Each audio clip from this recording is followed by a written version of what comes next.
जोहार दोस्तों, मैं उरांव सर आप लोगों को स्वागत करता हूं आज के झारखंड जीके क्लास में। आज का क्वेश्चन बहुत ही महत्वपूर्ण है जो आपके एग्जाम में 100% देखने को मिलेगा। तो समय को न गंवाते हुए चलिए पहला क्वेश्चन शुरू करते हैं।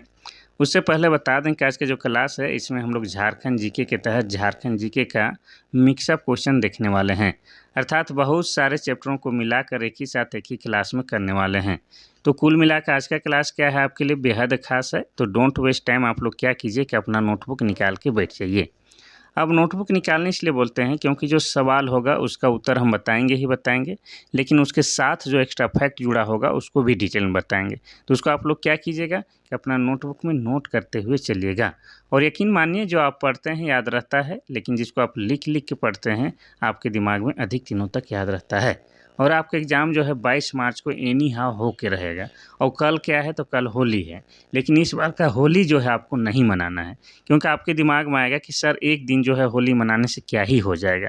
तो आपको बता दें कि होली तो आप लोग एक दिन मनाइएगा, लेकिन आपके दिमाग में होली एक सप्ताह तक रहेगा, आप भूल नहीं पाइएगा। और एक सप्ताह अगर आप लोग का पढ़ाई डिस्टर्ब हो गया तो इस बार का एग्ज़ाम तो चला जाएगा। और आप अगर इस बार शिद्दत से पढ़ते हैं और बढ़िया रिजल्ट नंबर ला के जो है रिजल्ट कर लेते हैं, तो आप जानते हैं अगले बार जो होली आएगा इस बार से ज़्यादा रंगीन लगेगा और ज़्यादा खुशनुमा होगा, उत्साहनुमा होगा और बिल्कुल पढ़ाई का भी टेंशन नहीं रहेगा।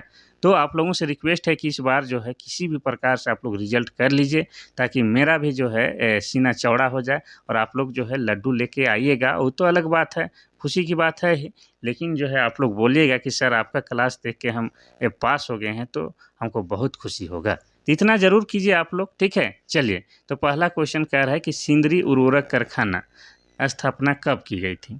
पहला 1951, दूसरा 1958, तीसरा 1938, चौथा 1964। तो इसका सही उत्तर हो जाएगा आपका 1951 में। कहाँ पर किया गया है, तो सिंदरी नामक स्थान में। और ये सिंदरी कहाँ है आपको बता दें, ये झारखंड का धनबाद जिला में है, ठीक है। और धनबाद हमारा जिला बना है कब, तो 1956 में। इसके अलावा हम लोग जानेंगे कि धनबाद को हम लोग क्या कहते हैं, तो झारखंड का कोयला नगरी क्या कहा जाता है, तो झारखंड का कोयला नगरी कहा जाता है और भारत का कोयला का राजधानी भी कहा जाता है। धनबाद में एक महत्वपूर्ण शहर है, कौन सा, तो वासेपुर शहर। और वासेपुर शहर पर आधारित बॉलीवुड वालों ने एक पिक्चर बनाई है, गैंग ऑफ वासेपुर। चूँकि यह झारखंड के धरती पर आधारित है इसलिए इसके बारे में भी पूछता है, तो हम बता रहे हैं।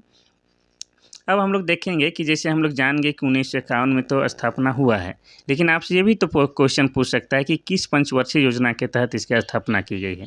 तो आपका उत्तर होना चाहिए प्रथम पंचवर्षीय योजना के अंतर्गत इसका निर्माण किया गया है। अब प्रथम पंचवर्षीय योजना कैसे, तो आप सभी जानते हैं कि पंचवर्षीय योजना की शुरुआत 1951 में हुआ था और ये कब तक था, तो 56 तक। यानी कि प्रथम पंचवर्षीय योजना का काल क्या है, 1951 से 56। तो उसी दरमियान सिंदरी उर्वरक कारखाना की स्थापना हुई है, तो प्रथम पंचवर्षीय योजना के तहत किया गया है। ये आप उत्तर दे सकते हैं। अब इसमें जो है और एक ट्विस्ट है कि आपको पूछ सकता है कि सिंदरी उर्वरक कारखाना में किन किन चीज़ों का उत्पादन होता है। तो आप लिख सकते हैं अमोनिया सल्फाइड का, किसका, अमोनिया सल्फेट का, सल्फेट। ये स्पेलिंग मेरा हमेशा ख़राब रहता है या हैंड राइटिंग, उसको सुधारिएगा। अमोनिया सल्फेट हो गया, इसके अलावा नाइट्रेट, नाइट्रेट का, फिर यूरिया का भी, इन तीनों का जो है यहाँ पर उत्पादन होता है। ये क्वेश्चन में पूछा है, ठीक है। तो ये भी आप लोग ध्यान दीजिएगा किन किन चीज़ों का, तो अमोनिया सल्फेट, नाइट्रेट और यूरिया का यहाँ पर उत्पादन होता है। इतना याद रखना है। चलिए बाकी विकल्प का भी चर्चा कर ही लेते हैं। 1958 में किसकी स्थापना हुआ, याद आ रहा है, एचईसी की स्थापना हुआ। एचईसी जिसका फुल फॉर्म क्या होता है, हेवी इंजीनियरिंग कारपोरेशन, जिसे क्या कहा जाता है, इसी को कारखानों का कारखाना भी कहा जाता है। और ये कहाँ है, तो आपका रांची शहर में है। और रांची में भी कहाँ, तो रांची के हटिया में स्थित है। इतना याद रखना है, ठीक है। अगर सी वाला विकल्प का अगर हम लोग बात करते हैं, जैसे 1938 को क्या हुआ था, तो 1938 में जो है मुरी में जो है एल्युमिनियम कारखाना की स्थापना किया गया है। और ये मुरी कहाँ है, तो ये भी आपका रांची जिला के अंतर्गत आएगा। तो यहाँ पर एल्युमिनियम का कारखाना स्थापित किया गया है। 1964 में जो है आपका बोकारो जिला में, ठीक है, बोकारो जिला के जो है माराफारी नामक स्थान में आपका क्या हुआ है, तो बोकारो इस्पात संयंत्र की स्थापना सोवियत संघ रूस देश के सहायता से किया गया है। तो इस तरह से जो है कुछ कुछ महत्वपूर्ण ईस्वी सन को आपको याद रखना है, ठीक है। तो पहला का सही उत्तर हो गया 1951। देखिए बहुत ही शानदार क्वेश्चन है आपका टाइम लगेगा, लेकिन यकीन आपको दिलाते हैं कि जो एक्स्ट्रा फैक्ट बताते हैं वो आपके लिए बहुत ही फ़ायदेमंद है और आपको जो है याद रखने में भी सहायता करता है। ऐसा नहीं कि सिर्फ़ उत्तर बता रहे हैं, आपको याददाश्त बढ़ाने का भी काम करता है जिस तरह से हम बताते हैं। क्वेश्चन नंबर 2 कह रहा है कि चांडिल जल विद्युत ऊर्जा प्रोजेक्ट किस नदी पर बना है? पहला है दामोदर, दूसरा है स्वर्णरेखा, तीसरा गंगा, चौथा है शंख नदी। तो इसका सही आंसर हो जाएगा आपका ऑप्शन नंबर बी, स्वर्णरेखा नदी पर। ये अगर बात करेंगे चांडिल जल विद्युत ऊर्जा प्रोजेक्ट की, तो ये कहाँ पर है? तो ये आपका सरायकेला जिला में। कहाँ है? सरायकेला जिला में है। और सरायकेला जिला कब बना है? तो सरायकेला जिला बना है आपका 2001 ईस्वी को। कब? 2001 ईस्वी को। और ये सरायकेला जिला जो है आपका खरकई नदी के किनारे स्थित है। कहाँ है? खरकई नदी के किनारे स्थित है। और सरायकेला को जो है हम लोग छऊ नृत्य का उद्गम स्थल भी मानते हैं। तो ये चांडिल जल विद्युत ऊर्जा प्रोजेक्ट जो है आपका सरायकेला जिला में है। अगर हम लोग बात करेंगे इस चांडिल जल विद्युत ऊर्जा प्रोजेक्ट की, तो इसकी स्थापना कब हुई? तो इसकी स्थापना 1987 में हुई है। इतना याद रखना है। चलिए अब जो है हम लोग नदी के बारे में विस्तार से देखते हैं। स्वर्णरेखा नदी की बात करेंगे तो इसका उद्गम स्थल है कहाँ? नगड़ी। और नगड़ी कहाँ है? तो नगड़ी आपका रांची शहर में है। और जहाँ पर निकलता है उस जगह को हम लोग क्या कहते हैं? तो रानी चुआ के नाम से जानते हैं। चुआ मतलब क्या होता है? तो कुआं का छोटा रूप। इतना जानते हैं। अब झारखंड का यह एकमात्र नदी जो है स्वर्णरेखा नदी, जो स्वतंत्र रूप से जाके बंगाल के खाड़ी में गिरता है। यानी इसको हम लोग क्या कह सकते हैं? तो झारखंड की एकमात्र नदी जो समुद्र में जाके स्वतंत्र रूप से मिलता है वो क्या है? आपका स्वर्णरेखा नदी।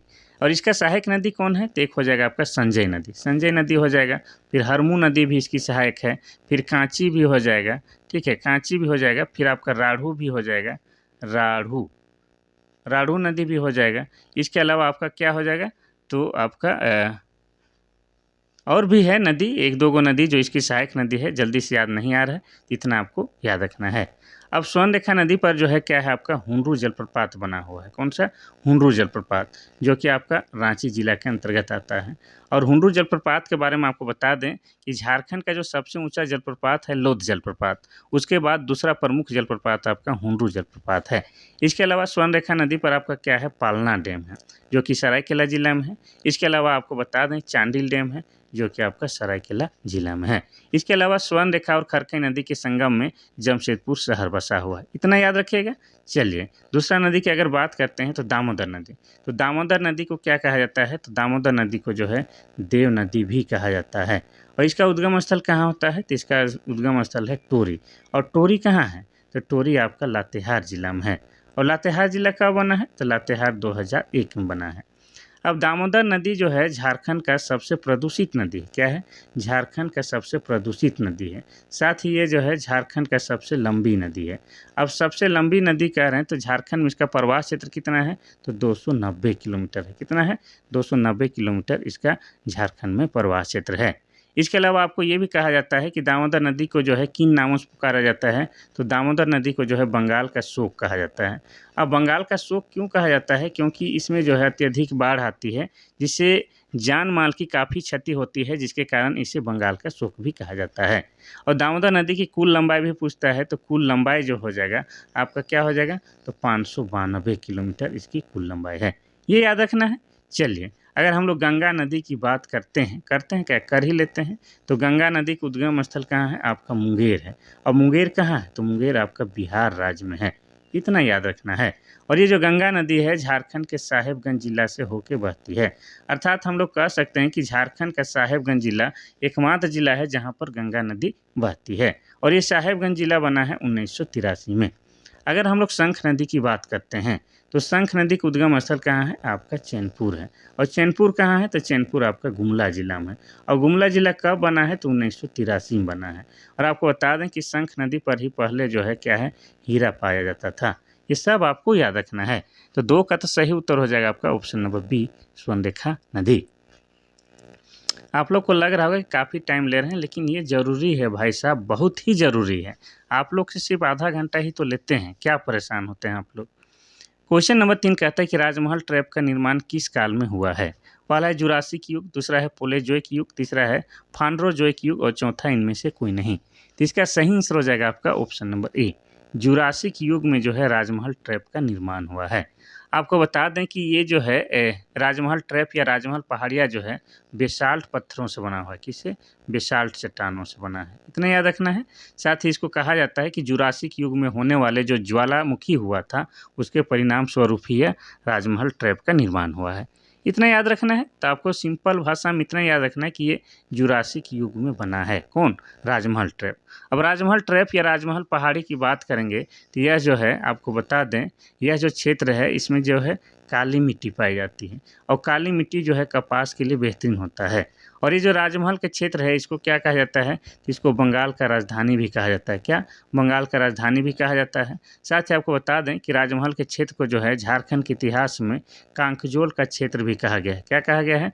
कांकजोल का क्षेत्र भी कहा गया है। और आपको बता दें कि राजमहल की जो पहाड़ियाँ हैं उसमें जो है सौरिया पहाड़ियाँ, क्या? सौरिया पहाड़ियाँ के जो है निवास स्थल सबसे अधिक पाया जाता है।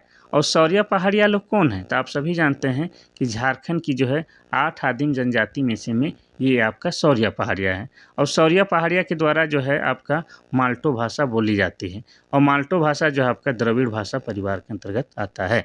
इतना याद रखना है।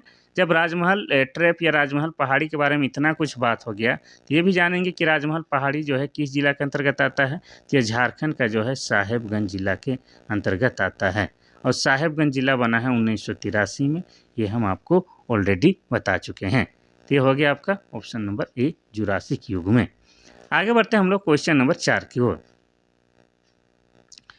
क्वेश्चन नंबर 4 कहता है कि झारखंड भारत के कुल क्षेत्रफल का कितना प्रतिशत है?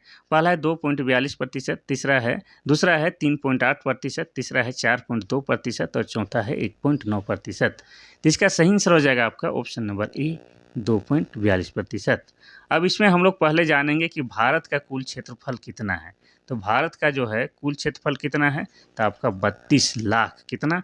32,87,263 वर्ग किलोमीटर ये क्या है? तो भारत का कुल क्षेत्रफल है। अगर इसी में हम लोग जानेंगे कि झारखंड का कुल क्षेत्रफल कितना है, तो झारखंड का कुल क्षेत्रफल कितना है? 79,714 वर्ग किलोमीटर ये क्या है? झारखंड का क्षेत्रफल है। इसी को अगर हम लोग प्रतिशत में निकालेंगे तो कितना हो जाएगा? 2.42% हो जाएगा। तो इस तरह से हम लोग देखते हैं कि हमारा जो झारखंड है भारत में क्षेत्रफल की दृष्टि से कितने स्थान पर है? तो 15वां स्थान पर है।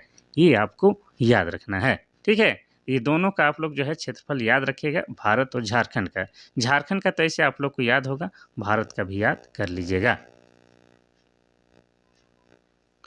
क्वेश्चन नंबर 5 कहता है कि झारखंड की उत्तर से दक्षिण लंबाई किलोमीटर में कितनी है? पहला है 380 किलोमीटर, दूसरा है 463 किलोमीटर, तीसरा है 830 और चौथा है 308। तो इसका सही आंसर हो जाएगा आपका ऑप्शन नंबर ए 380 किलोमीटर।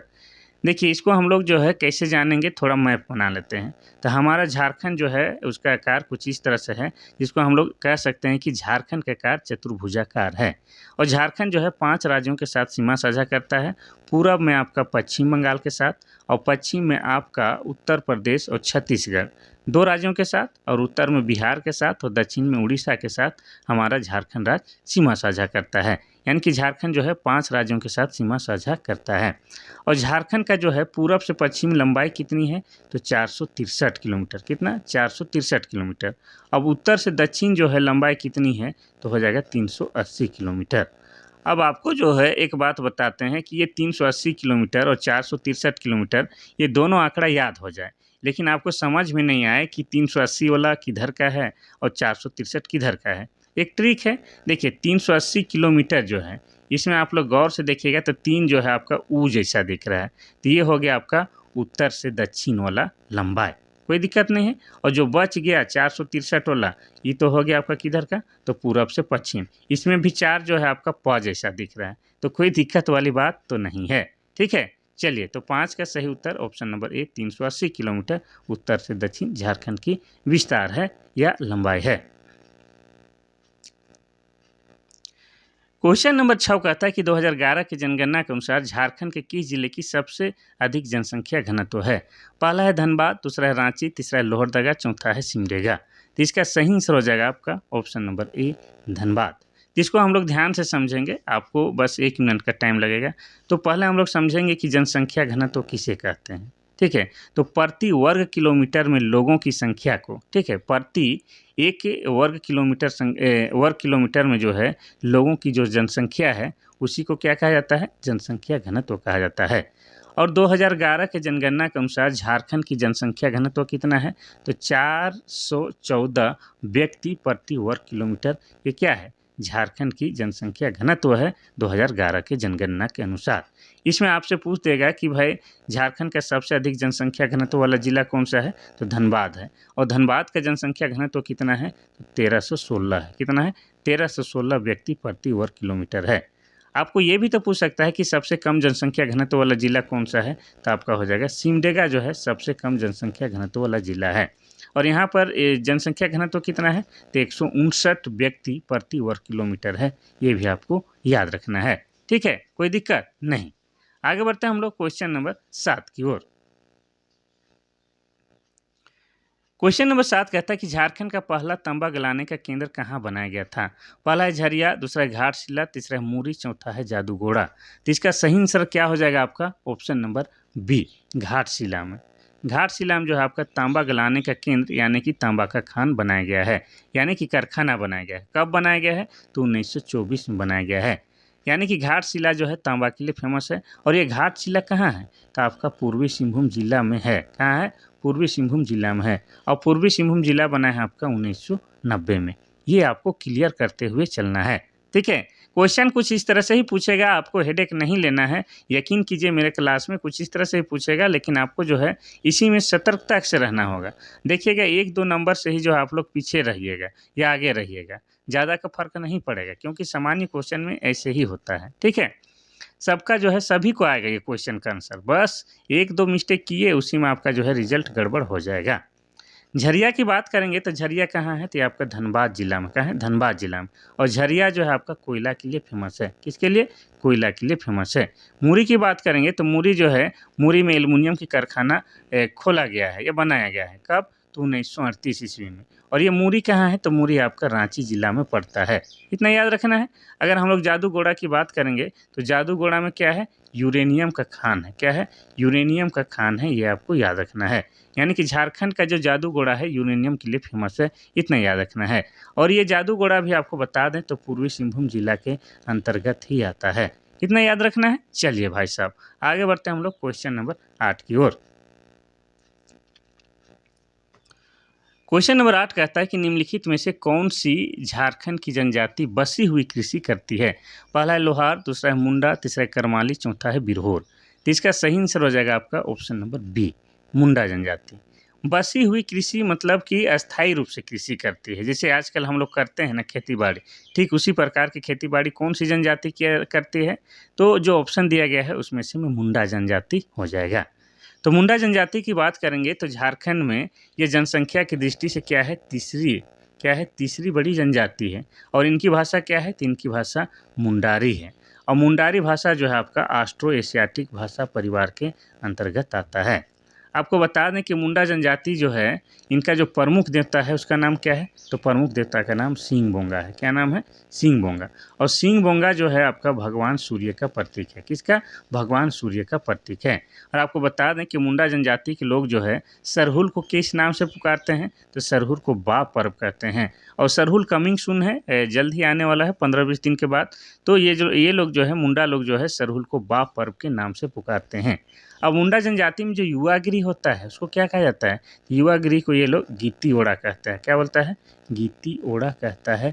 ये भी आपको याद रखना है, ठीक है। साथ ही क्या हम लोग याद रख सकते हैं, हाँ बस इतना तो जान ही सकते हैं। मुंडा जनजाति के बाद बारे में जब भी जिक्र है तो इतना शब्द को याद रखना है। इन्हीं में से एक चीज़ पूछा जाएगा। चलिए बाकी विकल्प को हम लोग बात करते हैं। लोहार की बात करेंगे तो ये क्या है, झारखंड की एक जनजाति है। और इनका पारंपरिक पेशा क्या है, तो लोहा गलाना है। क्या है, लोहा गलाना है। इसके अलावा जो है आपका करमाली जो है, ये भी झारखंड की एक जनजाति है। और इनका पेशा क्या है, इनका पेशा भी जो है लोहा का ही सामान बनाना है। क्या है, लोहा का सामान बनाना है। बिरहोर की बात करेंगे तो ये जो है जनजाति नहीं बल्कि ये जो है आपका झारखंड की आदिम जनजाति है। और आप जानते हैं कि 2011 की जनगणना के अनुसार झारखंड में 32 जनजाति और 8 आदिम जनजाति पाई जाती है, और इस 8 आदिम जनजाति में से एक आपका बिरहोर है। ठीक है। और बिरहोर का जो शाब्दिक अर्थ होता है क्या होता है? जंगल का आदमी। क्या हो जाता है? जंगल का आदमी। और बिरहोर जो है इनका जो है सबसे अधिक निवास स्थल झारखंड के किन जिला में पाया जाता है? तो झारखंड के हजारीबाग जिला में इनकी सबसे ज़्यादा जनसंख्या देखी जाती है।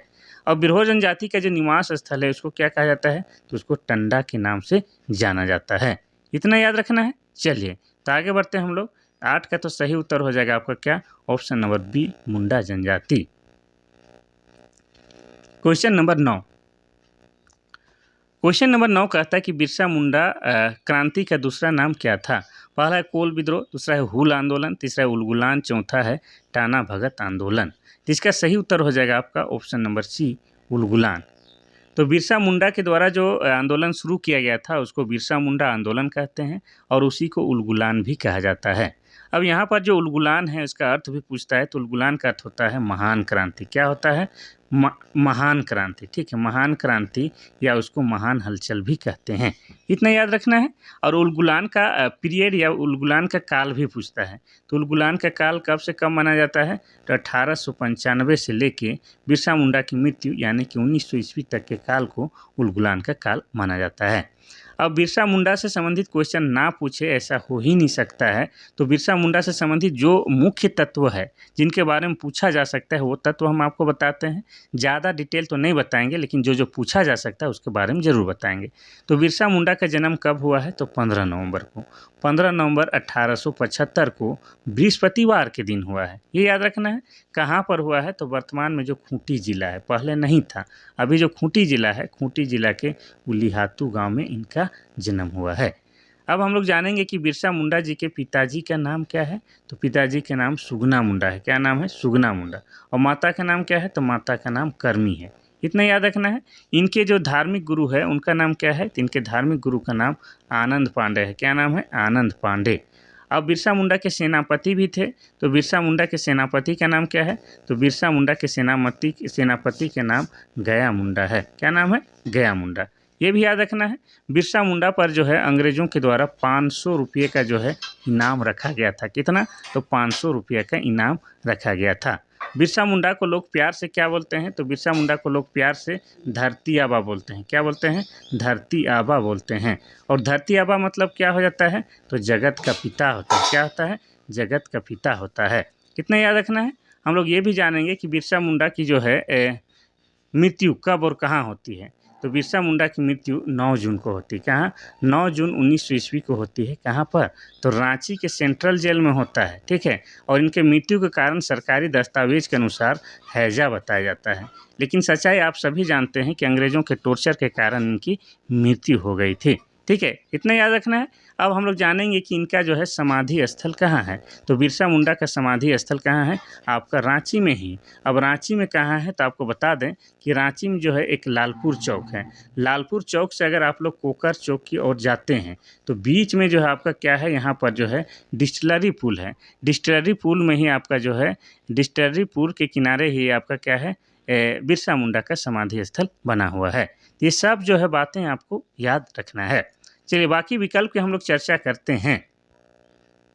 कोल विद्रोह की बात करेंगे तो कोल विद्रोह हुआ था 1831-32 में। और कोल विद्रोह का नेतृत्व किसने किया था? तो बुधु भगत के द्वारा जो है कोल विद्रोह का नेतृत्व किया गया था। इतना याद रखना है। अगर हूल आंदोलन की बात किया जाए तो इस हूल आंदोलन को ही क्या कहा जाता है? संथाल विद्रोह कहा जाता है। और संथाल विद्रोह हुआ था आपका 1855-56 में। और इसका नेतृत्व जो है 6 भाई बहनों के द्वारा किया गया था। आपका सिद्धू, कान्हू, चांद, भैरव और फूलो झानो, ये 6 भाई बहनों के द्वारा हूल आंदोलन अर्थात संथाल आंदोलन का नेतृत्व किया गया था। अगर हम लोग टाना भगत आंदोलन की बात करेंगे तो ये हुआ था आपका 1914 में। और इसका नेतृत्व जतरा भगत या जतरा उरांव के द्वारा किया गया था। ये भी आपको याद रखना है। तो 9 का तो सही उत्तर हो जाएगा option number C, Ulgulan. Question number 10। Question number 10 कहता है कि झारखंड सरकार की बाल गरीब समृद्धि योजना किसके लिए है?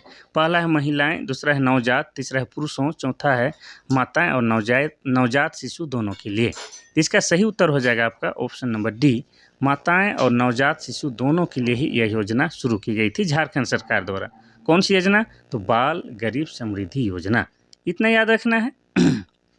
और उस समय जो है झारखंड में कौन से व्यक्ति मुख्यमंत्री थे? तो आपको बता दें, रघुवर दास। रघुवर दास के समय इस योजना की शुरुआत की गई थी। ठीक है, चलिए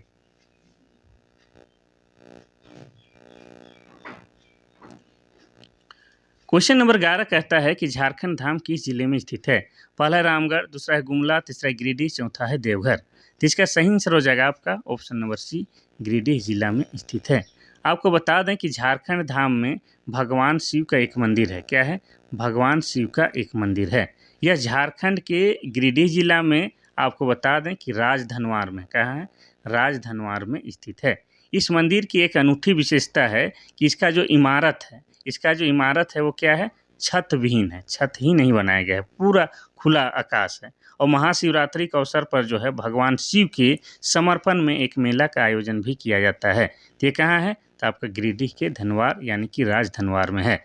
ये आपको याद रखना है। ठीक है, अब गिरिडीह की बात आया है तो गिरिडीह जो है हमारा जिला कब बना है? तो गिरिडीह जिला बना है आपका 4 दिसंबर 1972 को।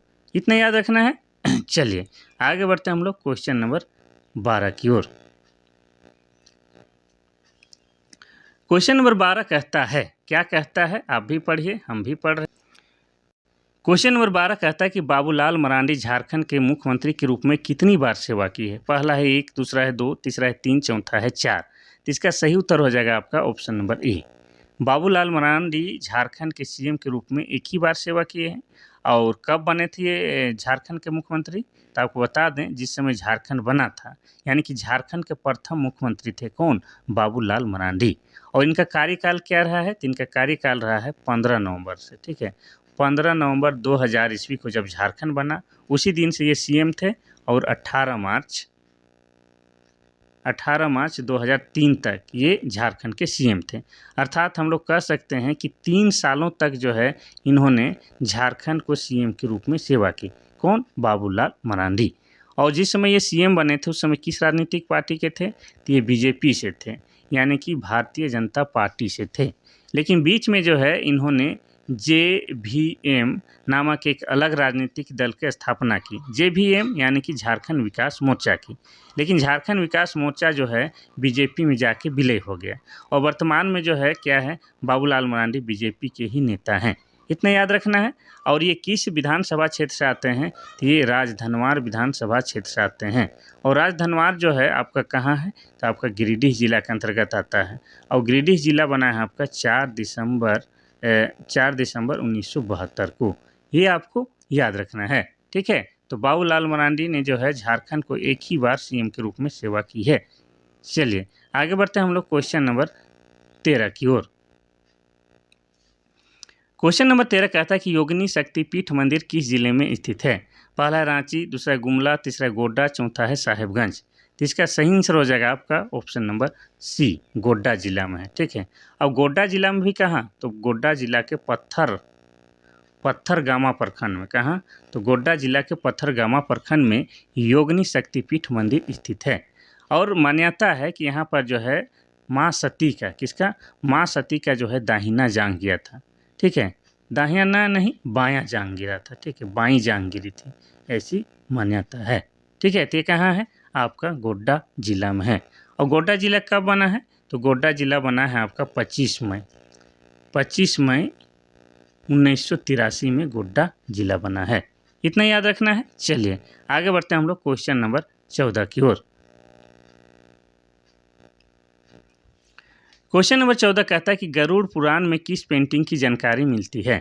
पहला है जादव पटिया, दूसरा है कोहबर, तीसरा है पैतकर, चौथा इनमें से कोई नहीं। तो इसका सही आंसर हो जाएगा आपका ऑप्शन नंबर सी, पैतकर चित्रकारी की जो है चर्चा, ये जानकारी गरुड़ पुराण में भी मिलता है। और झारखंड सरकार के द्वारा जो है इसको बचाने के लिए सिंहभूम क्षेत्र में एक गांव है। कौन सा? आमडुबी गांव। आमडूबी गांव को पर्यटन गांव घोषित किया गया है। अब हम लोग बात करेंगे इस पैतकर चित्रकारी के बारे में। तो इस पेंटिंग में जो है कई प्रकार की सामग्री का आवश्यकता होती है, जैसे पत्तों और पेड़ के छाल से जो है रंग तैयार किए जाते हैं, और जो ब्रश भी होता है वो क्या है, पेड़ का डाली का ही बनाया जाता है, या यूँ कहें कि अपने हाथों से ही बनाया जाता है।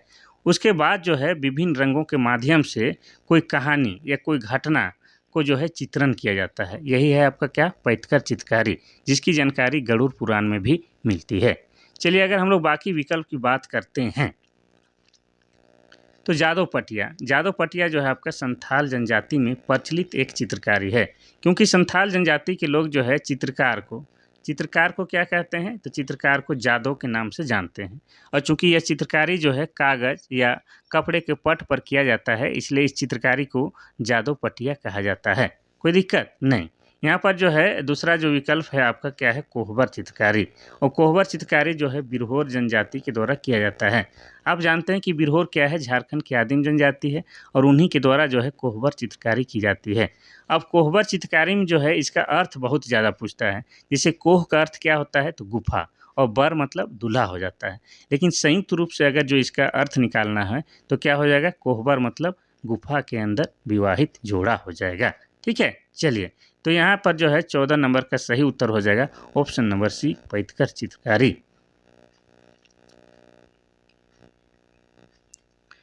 क्वेश्चन नंबर 15 कहता है कि झारखंड की प्रथम राजभाषा कौन सी है।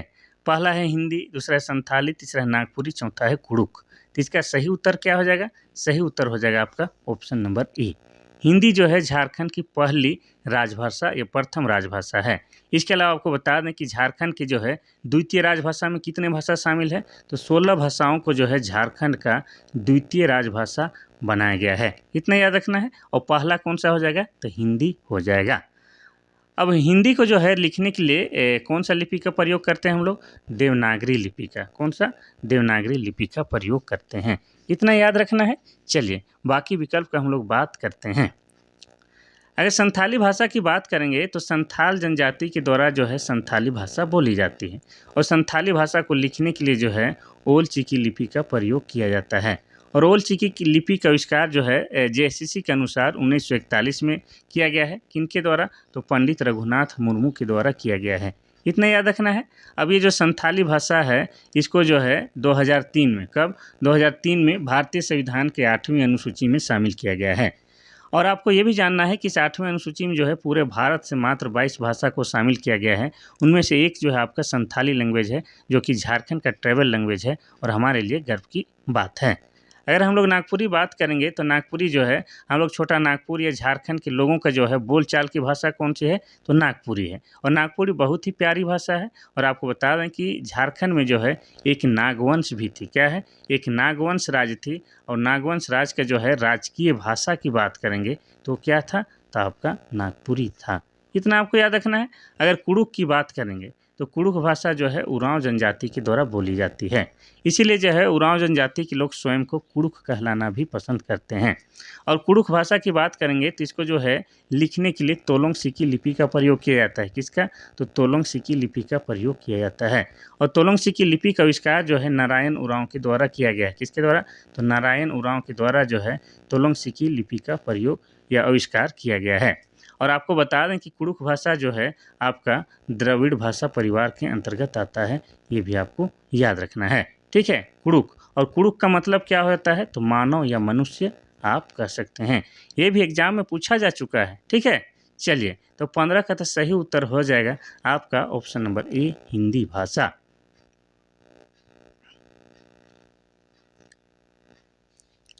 क्वेश्चन नंबर 16 कहता है कि दामोदर नदी की कुल लंबाई कितनी है किलोमीटर में। पहला है 582 किलोमीटर, दूसरा है 592 किलोमीटर, तीसरा है 225 किलोमीटर, और आपका चौथा है 420 किलोमीटर। तो देखिए दामोदर नदी के बारे में डिटेल में आपको बता चुके हैं। तो यहाँ पर सिर्फ और सिर्फ हम क्या करेंगे, उत्तर बताएंगे। इसका सही उत्तर हो जाएगा 592 किलोमीटर। लेकिन अगर आपको पूछे कि झारखंड में जो है इसकी लंबाई कितनी है, तो 290 किलोमीटर है। यानी कि झारखंड में दामोदर नदी की प्रवास क्षेत्र आपका 290 किलोमीटर है। लेकिन अगर कुल लंबाई पूछेगा तो 592 किलोमीटर हो जाएगा। ठीक है, चलिए पहले नंबर में या दूसरे नंबर में हम दामोदर नदी के बारे में बता चुके हैं, तो आगे बढ़ते हैं क्वेश्चन नंबर 17 की ओर। क्वेश्चन नंबर 17 कहता है कि झारखंड की सबसे ठंडी जगह कौन सी है? पहला है धनबाद, दूसरा है जमशेदपुर, तीसरा है नेत्रहाट, चौथा है चाईबासा।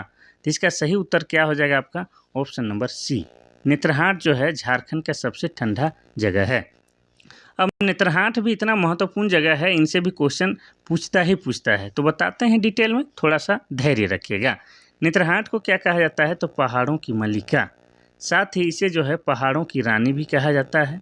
और नेत्रहाट जो है एक पर्यटक स्थल है। क्या है? एक पर्यटक स्थल है। यहाँ पर लोग जो है सनराइज और सनसेट यानी कि सूर्योदय और सूर्यास्त देखने जाते हैं। और आपको ये भी याद रखना है कि नेत्रहाट में ही आपका क्या है? मंगोलिया पॉइंट है। क्या है? मंगोलिया पॉइंट है। इसके अलावा नेत्रहाट में जो है पूरे झारखंड में सबसे अधिक ठंड तो लगती है, और सबसे अधिक वर्षा भी कहाँ होता है? तो नेत्रहाट में ही होता है। इसके अलावा आपको ये भी जानना जरूरी है कि नेत्रहाट में ही आपका क्या है? तो नेत्रहाट में ही आपका घाघरी जलप्रपात है। क्या है? घाघरी जलप्रपात। और किस नदी पर है? तो घाघरी नदी पर है। ये भी आपको याद रखना है। ठीक है, तो ये जो नेत्रहाट इतना महत्वपूर्ण जगह है, यहीं पर जो है नेत्रहाट विश्वविद्यालय है। नेत्रहाट विद्यालय है जो विश्व लेवल तक फेमस है। तो नेत्रहाट विद्यालय भी आपका नेत्रहाट में ही है। और नेत्रहाट इतना महत्वपूर्ण जगह है, तो ये किस जिला के अंतर्गत आता है? तो ये आपका लातेहार जिला के अंतर्गत आता है। और लातेहार जिला बना है आपका 4 अप्रैल को। ठीक है, 4 अप्रैल 2001 को जो है लातेहार जिला बना है। कितना याद रखना है? चलिए, अगर आपसे पूछता कि झारखंड का कौन सा क्षेत्र या कौन सा जगह जो है सबसे अधिक गर्म लगता है, तो जमशेदपुर। झारखंड का जो है जमशेदपुर शहर में सबसे अधिक गर्मी लगती है। और सबसे अधिक ठंड कहाँ लगती है? तो नेत्रहाट में। अगर आपको पूछता है कि झारखंड में जो है किस क्षेत्र में सबसे अधिक वर्षा होती है, तो नेत्रहाट में। और सबसे कम वर्षा कहाँ होता है? तो चाईबासा के मैदान में जो है सबसे कम वर्षा होता है। इतना आपको याद रखना है। चलिए आगे बढ़ते हैं हम लोग क्वेश्चन नंबर 18 की ओर। क्वेश्चन नंबर 18 कहता है कि शताब्दी स्टेडियम झारखंड के किस जिले में स्थित है? पहला है जमशेदपुर, दूसरा है दुमका, तीसरा है सिमडेगा, चौथा है रांची। तो इसका सही आंसर क्या हो जाएगा? सही आंसर हो जाएगा आपका ऑप्शन नंबर ए नहीं डी। ठीक है, शताब्दी स्टेडियम आपका रांची में है। और रांची में भी कहाँ? तो रांची के धुरुआ में स्थित है। इतना याद रखना है। अब रांची के बात आया है, तो रांची के बारे में बात न करें ऐसे कैसे हो सकता है? क्योंकि रांची जो है झारखंड की क्या है? झारखंड की राजधानी है। और रांची को क्या कहा जाता है? तो शहीदों का नगर कहा जाता है। शहीदों का नगर। साथ ही रांची को जो है झरनों का शहर यानी कि सिटी ऑफ वाटरफॉल्स भी कहा जाता है। इतना याद रखना है। अब ये जो रांची मेरी जान, रांची मेरा धड़कन, ये जिला कब बना है? तो रांची जिला बना है आपका 1899 को। इतना आपको याद रखना है। और रांची में बहुत सारा आपके क्या है? स्टेडियम है। जैसे आपका एस्ट्रोटर्फ हॉकी स्टेडियम रांची के मोराबादी में है। इसके अलावा बिरसा फुटबॉल स्टेडियम कहाँ है? आपका रांची में है। इसके अलावा आपको बता दें कि JSCA क्रिकेट स्टेडियम जो कि अंतर्राष्ट्रीय क्रिकेट स्टेडियम है, कहाँ है? रांची में। और रांची में भी कहाँ? तो रांची के धुरुआ में स्थित है। और यह जो है यहाँ पर उद्घाटन कब हुआ था? यह तो 2013 में इसका उद्घाटन हुआ है। और यहाँ पर जो सबसे पहले जो है किन किन देशों के बीच मैच हुआ था? तो भारत और इंग्लैंड के बीच मैच हुआ था JSCA क्रिकेट स्टेडियम जो रांची धुरुआ में है। और अभी भी जो है अंतर्राष्ट्रीय क्रिकेट की बात होता है तो रांची में वहीं होता है। ठीक है, आप लोग कभी ना कभी ज़रूर वहाँ जाके मैच देखे होंगे। हम तो लगभग हर मैच जाके वहाँ देखते ही देखते हैं। क्वेश्चन नंबर 19 कहता है कि झारखंड की कौन सी जनजाति साधारण शिल्पकार है? पहला है संथाल, दूसरा है सबर, तीसरा है महली, चौथा है सौरिया पहाड़िया। तो दिया गया ऑप्शन में से में आपको उत्तर देना है, तो इसका सही उत्तर हो जाएगा आपका ऑप्शन नंबर सी। महली जनजाति झारखंड की एक जनजाति है, लेकिन इसे जो है शिल्पकार जनजाति कहा जाता है, यानी कि हुनर वाली जनजाति कहा जाता है। और इनमें जो है जन्मजात हुनर इनबिल्ड रहते हैं। और ये जो है बांस के समान, ठीक है, बांस के समान बनाने में जो है निपुण या पारंगत हासिल होता है इनमें। किनमें? महली में। और आपको बता दें कि ये महली जो जनजाति है ये द्रविड़ प्रजाति समूह है। क्या है? द्रविड़ प्रजातीय समूह है। इतना याद रखना है। और ये महली जनजाति जो है 5 उप विभागों में बटा हुआ है, या कह सकते हैं कि महली जनजाति जो है 5 उपजातियां में बटी हुई है। और इनके जो है 5 उपजातियां के बारे में पूछता है, तो क्यों ना एक एक करके हम बता दें? हाँ, बता देते हैं। तो पहला आपका क्या हो जाएगा? बांसफोड़ महली। क्या हो जाएगा? बांस फोर महली, ठीक है।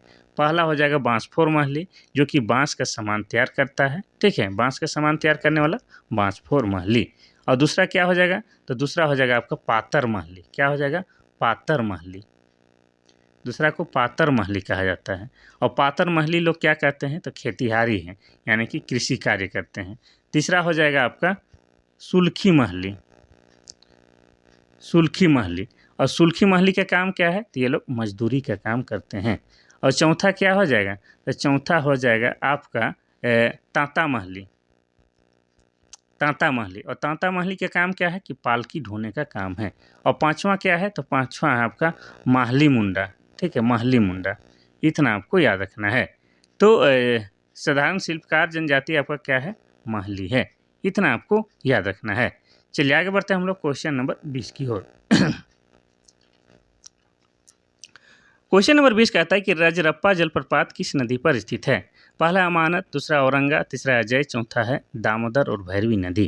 तो इसका सही उत्तर हो जाएगा आपका ऑप्शन नंबर डी, दामोदर और भैरवी नदी के संगम में जो है आपका रजरप्पा जलप्रपात बना हुआ है। और यह जो है लगभग 4 मीटर की ऊंचाई से गिर रहा है। कितना, लगभग 4 मीटर की ऊंचाई से गिर रहा है।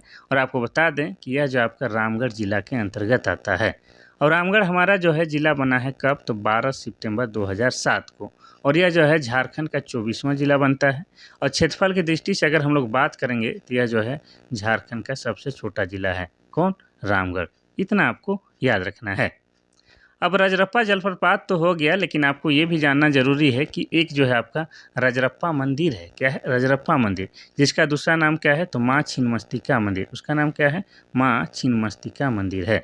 और यहाँ पर जो है माँ काली का जो है सिर कटा हुआ मूर्ति विराजमान है, ठीक है। और ऐसा कहा जाता है कि यहाँ पर जो है जो भी आप मनोकामना लेकर आएगा वो पूरा होता है। और यह जगह जो है तंत्र विद्या के लिए फेमस है। और आपको बता दें यहाँ पर जो है बकरे की बलि भी दी जाती है। तो छिन्नमस्तिका मंदिर कहाँ है, तो आपका रामगढ़ के रजरप्पा नामक स्थान में है। इसीलिए है उसे जो है रजरप्पा मंदिर भी कहा जाता है, जो कि आपका दामोदर और भैरवी नदी के संगम में है। और मोस्ट इम्पॉर्टेंट, ये भैरवी नदी को जो है और एक नाम से जाना जाता है, तो इस भैरवी नदी को भेड़ा नदी भी कहा जाता है, ठीक है, कोई डाउट नहीं। चलिए बाकी नदी के बारे में थोड़ा सा चर्चा करते हैं, फिर आगे बढ़ते हैं। अमानत नदी और औरंगा नदी जो है, ये जो इसका प्रवास क्षेत्र झारखंड के पलामू जिला में है विशेषकर। और ये दोनों के दोनों जो है आपका उत्तरी कोयल की सहायक नदी है। किसकी, उत्तरी कोयल की सहायक नदी है। इतना याद रखना है, उत्तरी कोयल की सहायक नदी अमानत और औरंगा है। अजय नदी की बात किया जाए तो इसका उद्गम स्थल मुंगेर से होता है। और मुंगेर कहाँ है, तो आपका बिहार में है। ये हम ऑलरेडी आपको बता चुके हैं।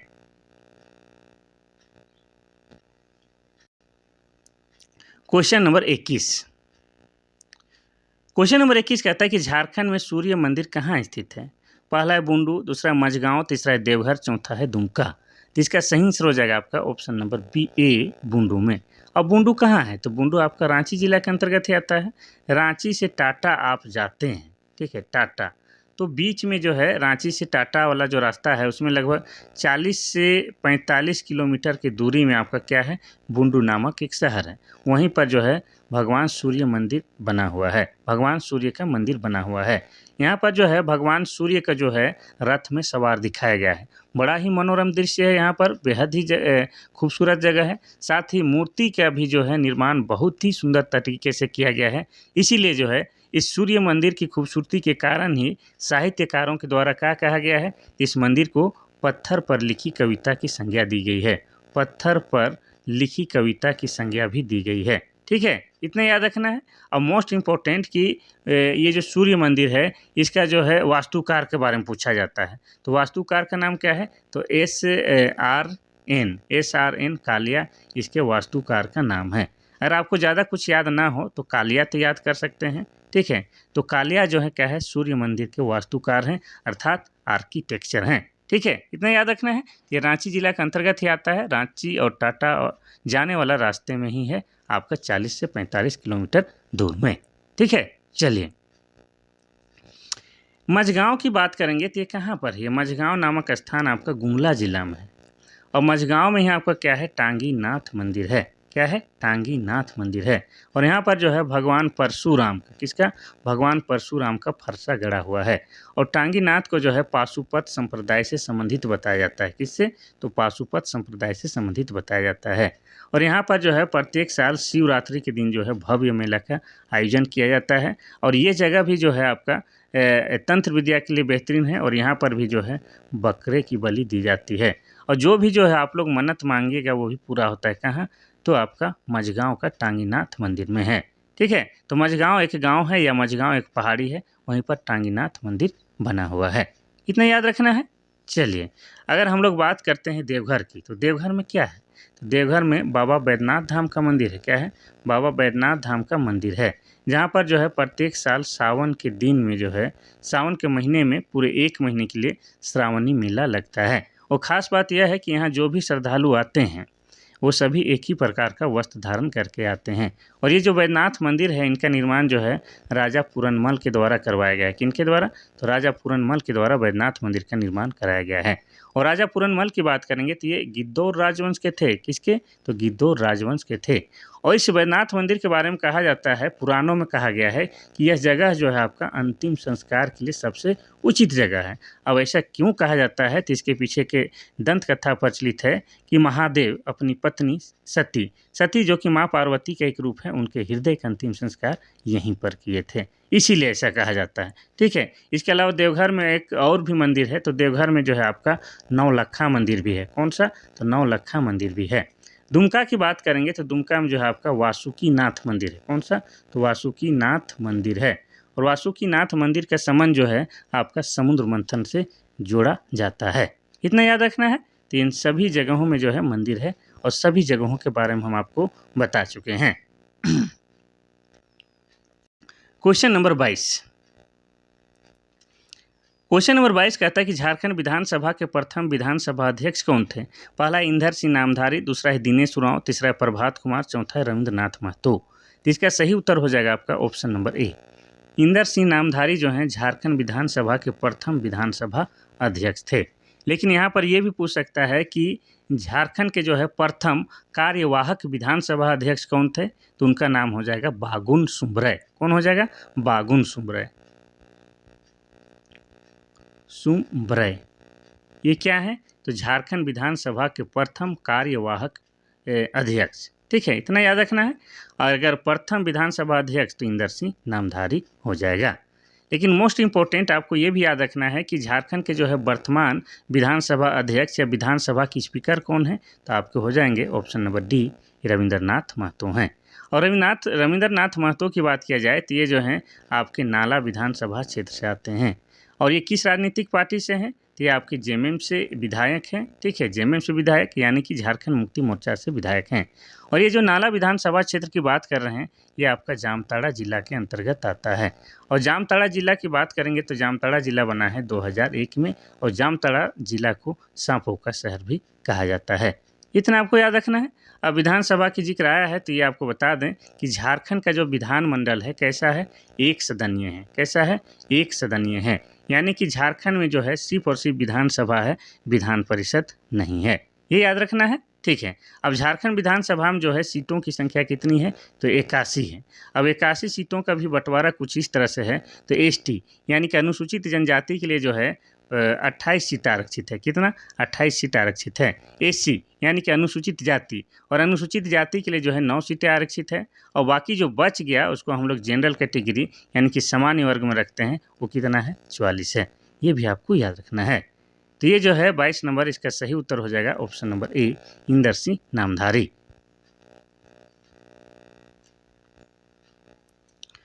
क्वेश्चन नंबर 23 कहता है कि झारखंड में कितने अनुमंडल हैं। पहला है 33, दूसरा है 34, तीसरा है 42, चौथा है 45। तो इसका सही आंसर हो जाएगा आपका ऑप्शन नंबर डी, 45। झारखंड में वर्तमान में 45 अनुमंडल है। लेकिन जब झारखंड हमारा बना था 15 नवंबर 2000 ईस्वी को, उस समय झारखंड में जो है 33 अनुमंडल थे। लेकिन वर्तमान में झारखंड में 45 अनुमंडल हैं। अब ये 45 अनुमंडल जो है 5 प्रमंडल में किस तरह से विभक्त है, उसको भी हम थोड़ा सा बताते हैं। तो आप जानते हैं कितना, 5 प्रमंडल है। तो पहला अगर हम लोग लेंगे उत्तरी छोटा नागपुर, क्या ले लिए, उत्तरी छोटा नागपुर। ये उत्तरी छोटा नागपुर जो प्रमंडल है जिसका मुख्यालय क्या है तो हजारीबाग है। इसमें कितने अनुमंडल आते हैं तो इसमें आपके 13 अनुमंडल आते हैं। इसको लिख लीजिए, आप लोग नोट करते जाइए, हम बताते जा रहे हैं। अब दूसरा हो जाएगा आपका दक्षिणी छोटा नागपुर। दक्षिणी छोटा नागपुर प्रमंडल जो हो गया, इसका मुख्यालय क्या है तो इसका मुख्यालय रांची है। और इसमें कितने अनुमंडल आते हैं, इसमें अनुमंडल आपके 8 आते हैं। कितना? 8 आते हैं। इसको भी लिख लीजिए। अब तीसरा हो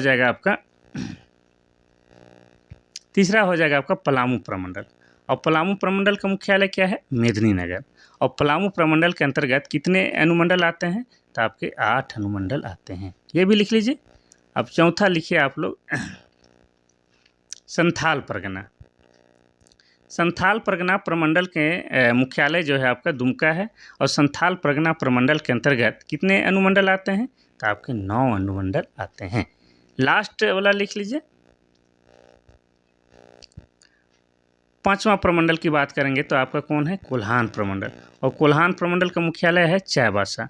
और इसमें जो है आपके 7 अनुमंडल आते हैं। इस तरह से जो है 45 अनुमंडलों का बंटवारा है। ठीक है, चलिए आगे बढ़ते हैं हम लोग क्वेश्चन नंबर 24 की ओर। क्वेश्चन नंबर 24 कहता है कि 2011 की जनगणना के अनुसार किस जिले में साक्षरता दर कम है? पहला रांची, दूसरा लोहरदगा, तीसरा पाकुड़, चौथा है पश्चिमी सिंहभूम। तो इसका सही आंसर हो जाएगा आपका ऑप्शन नंबर सी। पाकुड़ में जो है सबसे कम साक्षरता दर है पूरे झारखंड में। और पाकुड़ की बात करेंगे तो हमारा पाकुड़ जो है कब जिला बना है? ये बना है 28 जनवरी को। 28 जनवरी 1994 को पाकुड़ जिला बना है।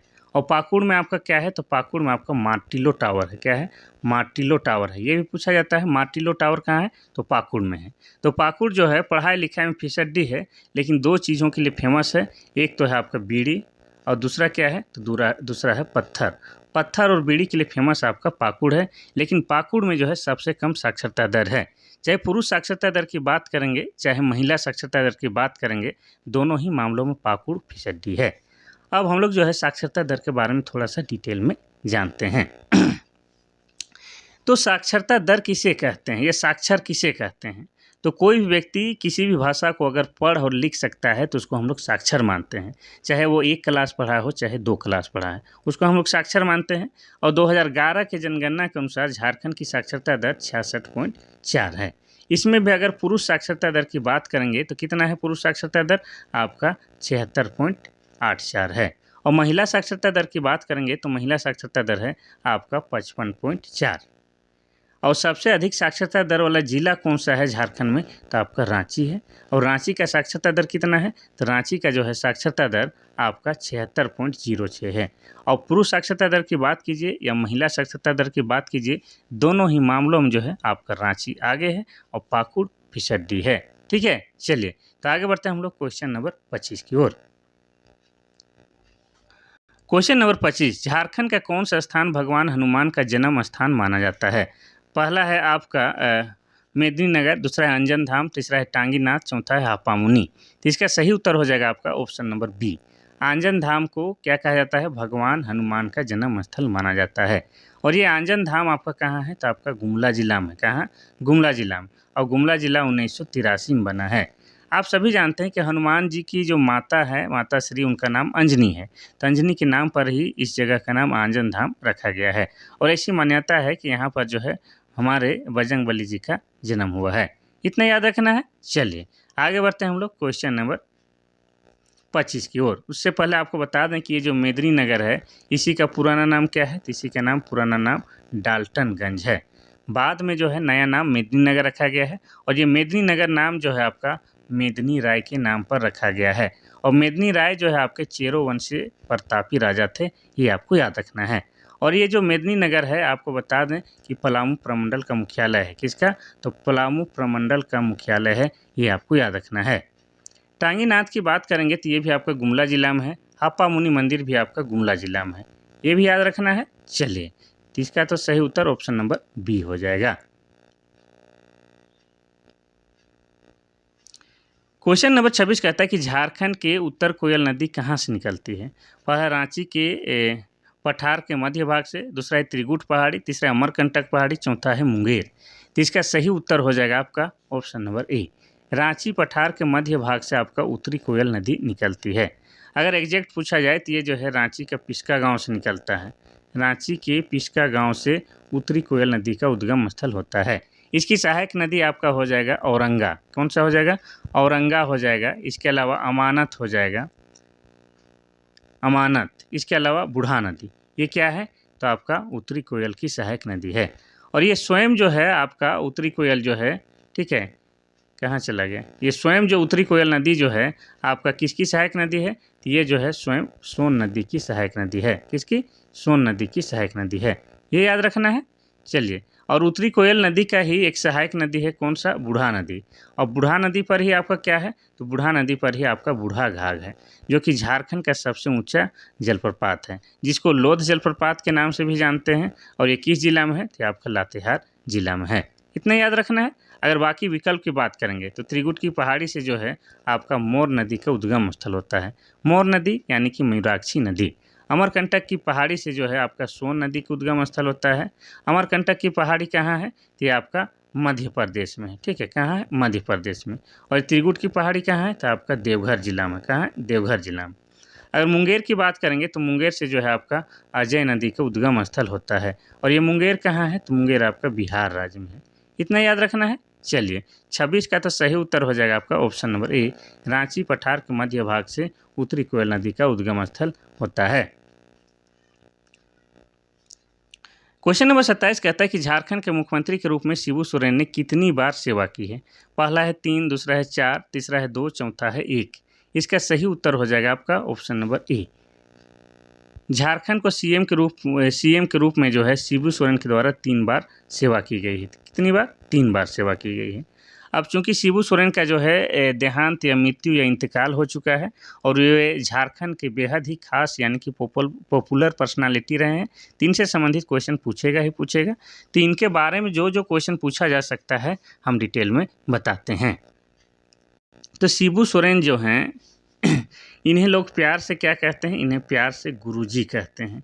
साथ ही इन्हें जो है दिसोम गुरु भी कहा जाता है। क्या कहा जाता है? दिसोम गुरु भी कहा जाता है। इनका जन्म कब और कहाँ हुआ था? तो बता दें, इनका जन्म हुआ है 11 जनवरी 1944 को इनका जन्म हुआ है। कहाँ पर हुआ है? तो रामगढ़ जिला में हुआ है। रामगढ़ जिला के नेमरा गांव में इनका जन्म हुआ है। इतना याद रखना है। और इनके बचपन का नाम क्या है? तो शिबू सोरेन जी का बचपन का नाम है शिवचरण मांझी। क्या नाम है? शिवचरण मांझी इनका बचपन का नाम है। इतना याद रखना है। अब शिबू सोरेन के द्वारा जो है क्या है 1970 में, ठीक है, 1970 में सोनोत संथाल समाज की स्थापना की जाती है। किसकी? सोनोत संथाल समाज की स्थापना की जाती है।